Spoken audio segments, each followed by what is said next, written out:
Монгол улсын төрийн тэргүүн Монгол улсын ерөнхий элч Халтмаагийн Баттулга.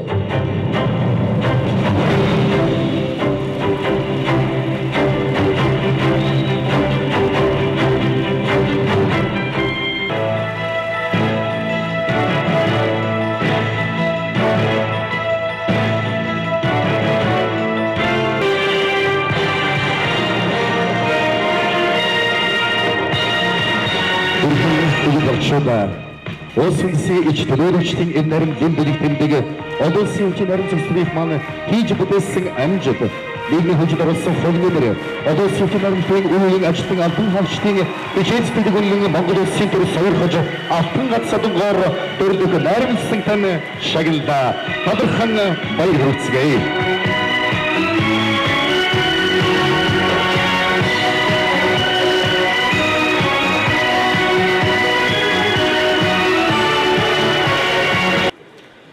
Хүүхэд багчуудаа, багш, сурган хүмүүжүүлэгч, ажилтнуудаа,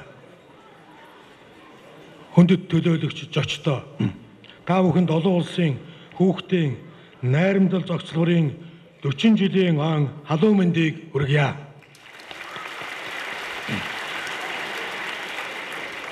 Хүүхдийн төлөө фондын хөрөнгөөр баригдсанаас хойш 40 жилийн туршид найрамдал олон улсын хүүхдийн зохицлогт Монгол хүүхдүүдийн жаргал, баясалтай, цовоо цолгондуу хадсаар ирсэн билээ. Энд Монгол хүүхдүүд гадаадын ханд нөхдөөгөө танилцж, нөхөрлөн нэгнээсээ суралцсаар өнөөдрийг хүрсэн юм а. Хүүхдүүд нь жаргалтай өсөж байж улсын хөгжил нь урагшилдаг. 1960-аас 1980 оны хооронд Монголын төрөөс хүн амаа өсөх, хүүхдүүдэд идэх алсын хараатай бодлогод явуулсны үр дүнд 1920-од онд 600 мянга гэгдэж байсан Монголын хүн ам 3 сая гаруй болж 5 дахин өсөх үндсийг тавьсан юм а. Тэр цаг үед хүүхдийн гих тодотголтой олон байгууламж бий болж хөгжиж цэцэглэж байснаас үлдсэн цөөхөн байгууллагын нэг маань найрамдал зохицлоор болоод байна.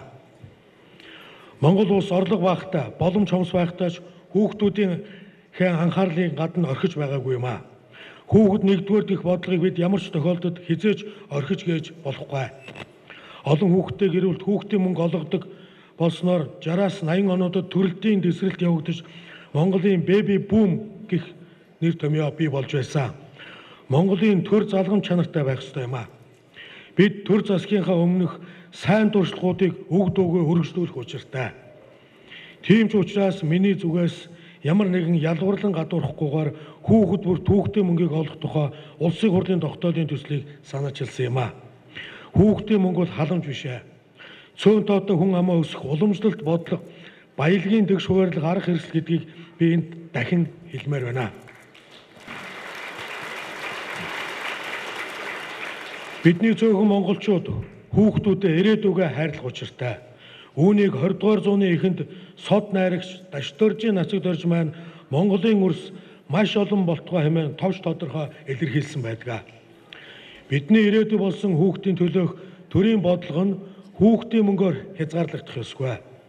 Хүүхдийн хүмүүжил, төлөвшлийн төлөөх шинэ бүтээн байгуулалт, шинэ мэдлэг технологиг нэвтрүүлэхэд төр хөрөнгө оруулах үүрэгтэй. Хүүхдийг дээдэлж, хүүхдэд бүхнээ зориулж ирсэн ард түмэн бид уламжлаа хадгалж, цаг үргэлж ахиулж байх ёстой юм а. Тийм учраас хуучны хүүхдийн төлөө фонд шиг хүүхэд залуучуудад зориулагдсан бүтээн байгуулалтыг санхүүжүүлэх, тусгай сан байгуулах, уг сангийн хөрөнгийг төсвөөс болон гадаад дотоодын ханд бусад их үүсвэрээс бүрдүүлэх боломжтой байхаар бодлого боловсруулах шаардлага тулгарч байгааг засгийн газар улсын хурл соргогоор мэдэрч бодлого гаргаасаа гэж санаачлагтай ажилласаа гэж бас хүсэж байна. Бас уриалж байна. Уриалгыг та бүхэн дэмжээрэй.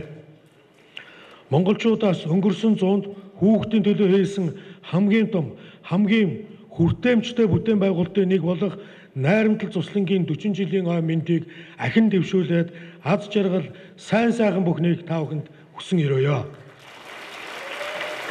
Улс орныхоо ирээдүй болсон та нар минь ихийг сурч зөвийг дадуулж эх орондоо ихийг бүтээх иргэн болж төлөвшөөрэй.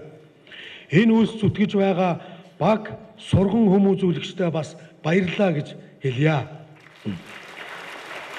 Хүүхдийн дуу цовоо цойлгон хүмүүжүүлэгч багш нарын сэтгэл тэнүүн байх болтугай. Мөнх тэнгэрийн хүчин дор Монголын хүүхэд багчууд цэнгэл баясал дүүрэн байх болтугай. Сайхан баярлаарай. Баяр хүргэе.